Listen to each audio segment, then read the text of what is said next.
Let me ask you something strange. Two people, same salary, same city, same job. One of them retires at 45, financially free, zero stress, living life on their own terms. The other one is still living paycheck to paycheck at 60, wondering where all the money went. Same income, completely different outcomes. So what was the difference? It wasn't intelligence, it wasn't luck, it wasn't even the stock market. It was something inside their heads. It was their psychology of money. And today, I'm going to show you exactly how your mind is either building your wealth or secretly destroying it. Here's something your school never taught you. Money is not a math problem. Money is a feelings problem. Think about it. Most people know they should save. Most people know they shouldn't spend $8 on coffee every single day. Most people know they should invest early, but they don't do it. Why? Because knowing something and feeling something are two completely different things. A financial advisor can give you the perfect budget, the perfect investment plan, the perfect roadmap to wealth, and you'll nod, say, "That makes sense," go home and do absolutely nothing. Because your brain isn't wired for long-term financial logic. Your brain is wired for immediate comfort. It wants the new shoes now. It wants to vacation now. It wants the dopamine hit from spending right now. And that one instinct alone has destroyed more financial plans than any stock market crash in history. Now here's where it gets really interesting. A lot of people grew up watching their parents stress about money. Conversations at the dinner table were about bills, about debt, about "we can't afford that."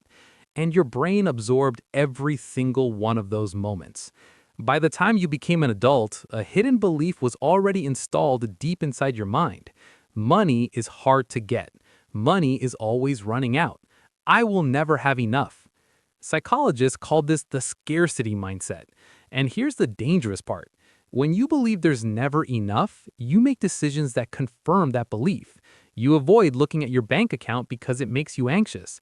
You spend impulsively when you do have money, almost like you're trying to get rid of it before it disappears anyway. You feel guilty investing because what if I need that money tomorrow? The scarcity mindset doesn't just affect how you feel about money, it literally changes the financial decisions you make every single day, most of the time without you even realizing it. Let me tell you about two guys. I'll call them Mark and David. Mark earns $120,000 a year. Nice car, designer clothes, big apartment. Everyone thinks Mark is killing it.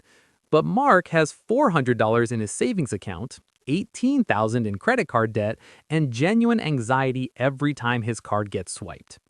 David earns $65,000 a year, drives a used Honda, packs his lunch most days. Nothing flashy about David at all.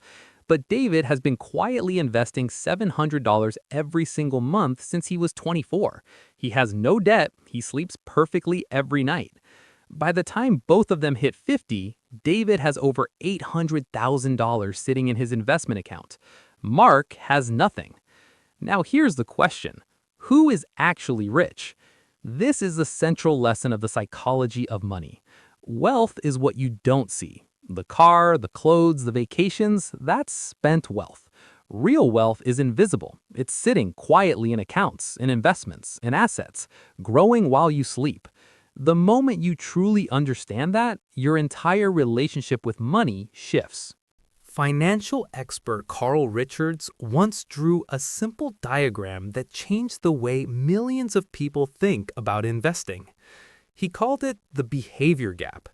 It's the gap between what you should do with money and what you actually do when emotions take over. The stock market drops 15%. You panic, you sell everything. 6 months later, the market recovers. You missed it completely. Or maybe it goes the other way. Everything is going up. You see your neighbor made a fortune on some hot stock tip. You jump in at the peak. The market corrects, you lose money and swear off investing forever. Both of these reactions feel completely rational in the moment, but both of them are just fear and greed wearing business suits. The investors who actually build generational wealth, they're boring. They invest consistently. They ignore the noise. They don't try to time the market. They let time do the work. The biggest enemy of your financial future isn't inflation. It's not the economy. It's not even your salary. It's your own behavior when things feel uncertain. So, how do you fix this? Step 1, automate your decisions so your emotions can't interfere. Set up automatic transfers to your savings and investment accounts the same day your salary hits. Don't give your emotional brain a chance to spend it first. Step 2, separate your identity from your spending. You are not your car. You are not your clothes. You are not your Instagram feed. The moment you stop performing wealth for other people, you start actually building it. Step 3, play your own game. Stop comparing your financial journey to someone else's highlight reel. Your neighbor's lifestyle might be funded entirely by debt. You don't know anyone's full financial picture, and comparing yourself to it is a guaranteed way to make terrible decisions. And step 4, think in decades, not days. The psychology of money rewards patience above everything else. A boring, consistent, long-term plan will always beat an exciting, emotional, short-term reaction. Here's the truth nobody tells you. Getting rich isn't really about money. It's about managing yourself, your habits, your fears, your ego, your impulses. Master those and the money follows. The most powerful financial tool you own isn't a stock portfolio. It isn't a savings account. It isn't a credit score. It's your mindset. Change how you think about money, and you will change your entire financial life. If this video made you think differently about money, share it with one person who needs to hear this today. And I'll see you in the next one.